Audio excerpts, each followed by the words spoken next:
Ladies and gentlemen, welcome to No Filter Gen Z on Up News. This is the Gen Z segment, and today we're going to talk about a lot of things that are going on lately. But first, we've seen what Kamala has already done to the country with Biden, but now the market has crashed. There's all sorts of crazy things happening, and it all stems back to Kamala and Biden's administration. We are seeing what the future of our country is going to look like right now.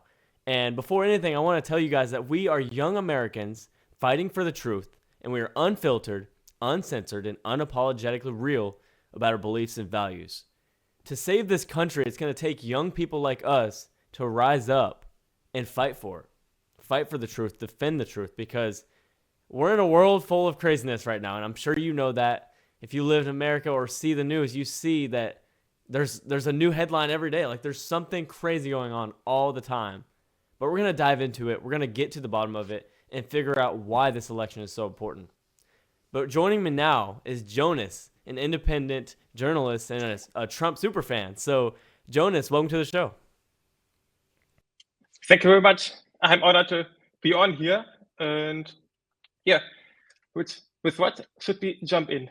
Yeah, so first I want to talk about the economy with you because we see a market crash. And this has been, I know I've seen things coming. We've seen it coming for a while under this administration. What are your thoughts as a Trump supporter seeing this current administration and about the economy kind of falling apart now?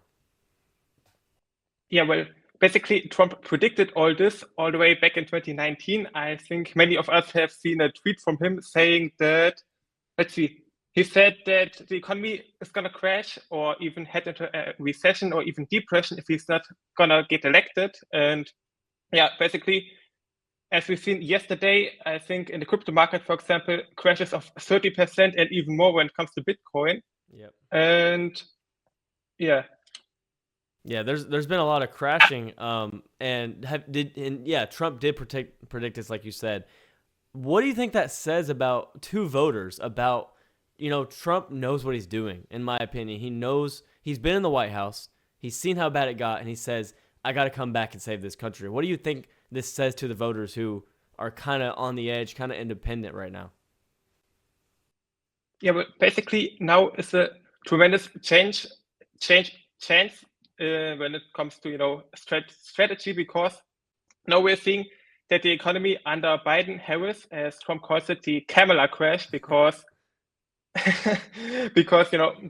Kamala is kind of being in the limelight right now, and I think it's like a tremendous chance for him to prove himself and prove to the voters, or show to the undecided voters, that with him things can be much better. And as we've seen in the stock market between 2017 and 2021, things were much better. So yeah, it's a huge chance strategy-wise.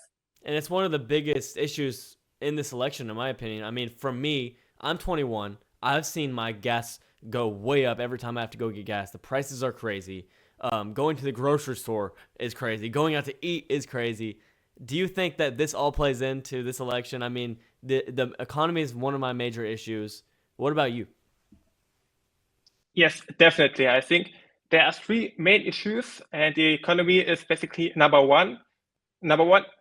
Maybe it shares number one with a potential World War III, as President Trump is predicting right now that things could get really, really serious if tensions keep rising in the Middle East, in the Ukraine, and also in Israel. And yeah, so there are worries about a recession or even a depression right now. Then there are worries about a potential world war.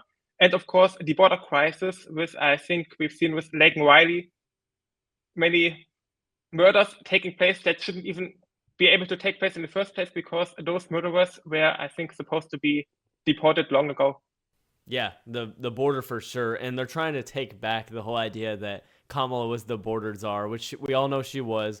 Biden gave her that job specifically. It was one of the only things that she was really meant to do in the whole 4 years, and she barely even went. So, I mean, the border has to be at the top of the list. The economy, basically what your life looks like under Trump versus this last administration is all you need to know. In my opinion, we can see the 4 years versus 4 years. It's a clear election. But let me ask you, why are you a Trump supporter? Why are you a Trump fan? Well, that's a good question. I think I'm gonna ask my 12-year-old self that, because I think I became a Trump fan before I even understood what his policies were actually about. It was just the charisma, the personality. And yeah, he kind of raised me politically. I kept thinking then that if he says something, he has reason for saying what he says. And then I researched about what he was saying. And for example, yeah, basically that a businessman would be the best for the economy because he knows how to negotiate and how to make deals. And that's one of the many reasons. Yeah, and one thing, yes, the money. He's good with money. He's a businessman, but like you said, the negotiations actually goes into world uh, issues because when Trump was in office, I remember he was very demanding to other countries. Right now, we see a completely flipped side of that where Biden is letting any of these countries do whatever they want to us, and so we're looking weak in the world eye. But when Trump was in office, we can see the I don't know what it's called. It's like a stern attitude he had towards these countries to make sure they gave us what we wanted or we weren't going to do business with them. Exactly. I think like Teddy Roosevelt said, let me just look up the quote real quick. I think he said, lead with a stick.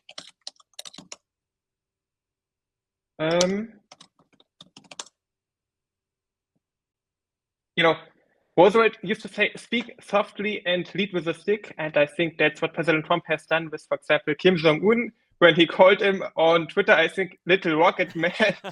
and and then one day they met up. I think Trump even crossed the border to North Korea for the first time for many presidents ago prior to him, or I think even the first time in history. And then after that, North Korea completely stopped with its threats. And I haven't heard a single threat from North Korea ever since back then. Exactly. Like that is such a big thing to me. I don't know how people don't see that or they don't want to or something. Where are you from, by the way? I like your accent. Thank you. I'm from Germany, actually. Were you born there? So I share some. Yes, I was born there. I actually visited the town where President Trump's grandfather was born in, I think, 18 in the 1860s, and so I think it's a huge honor that we share some roots. Yeah. So I want to ask you, since you were born in Germany and now are you a citizen here? That's correct. I'm working on it. Let's put it that way. Okay. So I'm. I, So what are your thoughts on keep going. the border and keeping the country with legal immigration and not illegal, since you are actually from a different country? Yes, that's a really great question. I think the first thing you should do in the new country, and basically you should never do it, but especially not as the first thing you do is committing a crime. And if you enter a country illegally and illegally remain there, you are in fact a criminal. Thank you. In opposition to what Kamala said, was that illegals are not criminals, but they are criminals since it's illegal to stay in the country. And yeah, I think it's not only illegal, it's also disrespectful to the country you're entering. You are a guest, or not even a guest, you are like, it's kind of like breaking into a house and then staying into that house and staying into the house without getting kicked out even by the police because you are so many. And yeah, that's one of the reasons why I think that your border should definitely be highly secured. Yeah. So, okay, you bring a really good perspective because you're smart. You think logically, and for me, I think it's common sense. The whole Republican Party right now is running off of common sense. What do you say to other immigrants, other people from countries that, or even here, that think that there should be just open borders? Because there's half of the world, right? Half of the country think the opposite of what we're thinking about the borders. But I personally, I cannot even follow that track of thoughts, that thought track that you would think it's somewhat okay for people to come into your country illegally and stay there because borders are just some weird made up concept. That's not how things work. You don't let strangers into your house and let them stay there, and that's the way a country should be run, in my opinion. So yeah, it's, as you said, common sense to think that borders should be secure and that immigrants should come legally. So yeah, Yeah, so I saw this quote once, which I love. It said that a state without borders is not a state, and a country without borders is not a country. Because if you don't have borders around it, then it isn't a country. It's just there. So, I mean, it is common sense to me. The border should be there not only for the country's safety, but for a country's established presence. Because if you take those away, then it's just a bunch of land. Very true.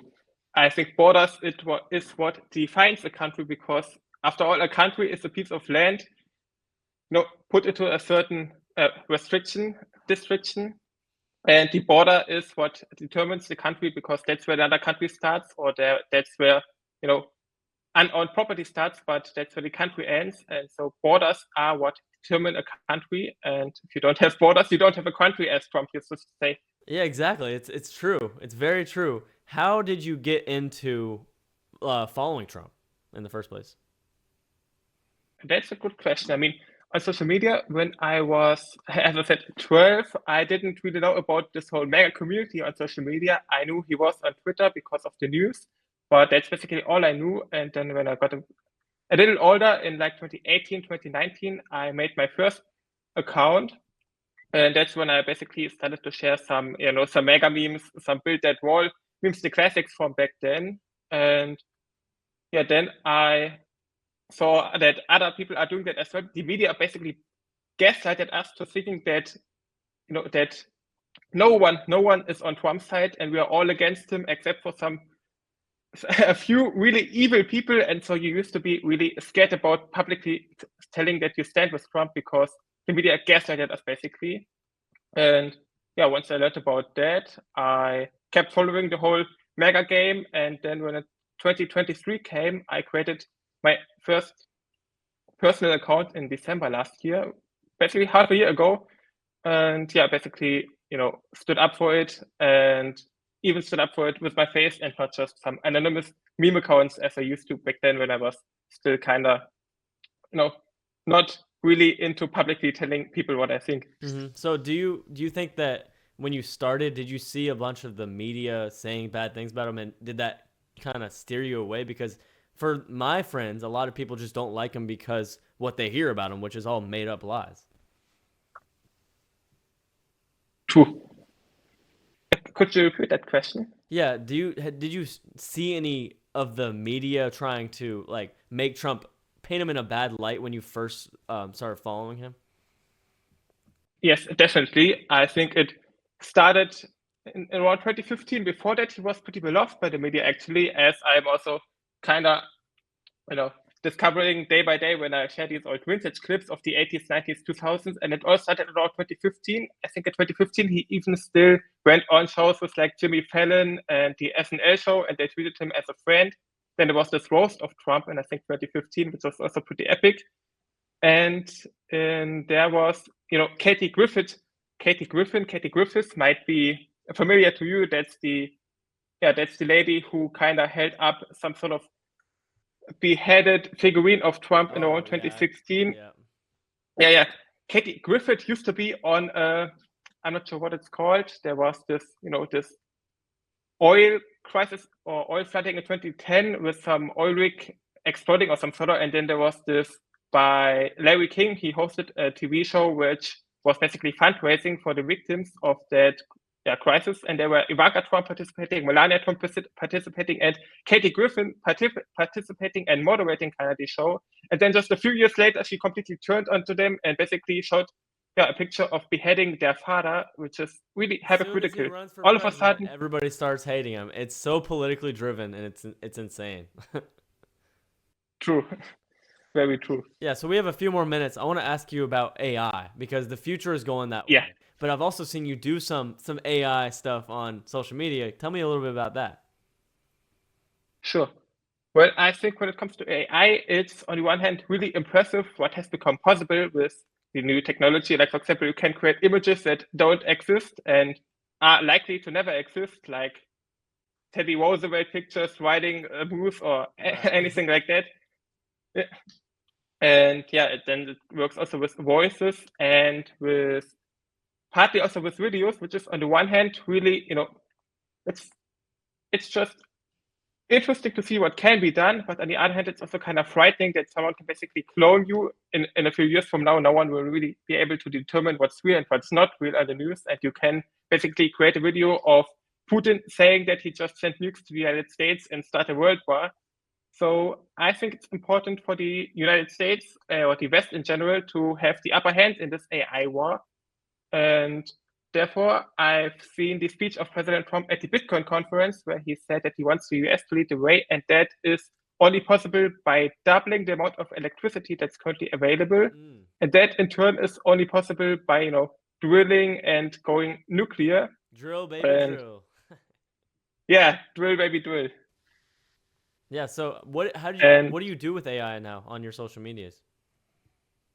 Well, I use AI kind of for some graphics that help me spreading the message. I used to use AI for like some artworks or telling some fairy tale stories that didn't actually happen. It was now 2023 when I always used to animate the Trump family doing this or that. And then with ChatGPT, I used to make up some stories just for two reasons in particular. For one, because AI can't get you in trouble with the copyright because those images belong to no one, Right. and so you can freely post them. And on the other hand, it was just something to post because I was really scared with posting reels for getting your account banned for copyright issues. So those were the two reasons. Yeah, it's cool what you can do, and especially for businesses, it's super efficient, makes everything quicker. But the thing you mentioned with the potential of a war starting through it is what I'm scared about. I like how you worded it, that America has to have the upper hand. They have to be first, because as scary as it is, it's coming one way or another. So we have to stay on top of it. Exactly. I mean, it's either the United States, overcoming this whole go green scam with wind turbines and shutting down nuclear, how's it called? Nuclear power plants, and just stopping oil, as some people like to call for, and in turn to go fully nuclear and produce enough electricity to get the upper hand, because after all, China is not gonna care about any potential, I don't know, whatever it's got to be its us side effects maybe over any country, and then we can establish the boundaries of it, the safety of it. So that's perfect. Where can they find you, man? Exactly. You can find me on Instagram as well as on Twitter. On Insta, it's Jonas Wirek, just the whole name with no spaces. And on Twitter, it's Jonas_Wirek. All right. Thank you so much for joining me today on this show. And thank you guys for joining as well. No Filter Gen Z. We'll be back next week with a brand new episode. We're going to keep fighting for the truth as young Americans, as patriots. And we even got a perspective from someone that was from Germany today. I love it. Thank you so much for coming. And thank you guys. We'll see you next week.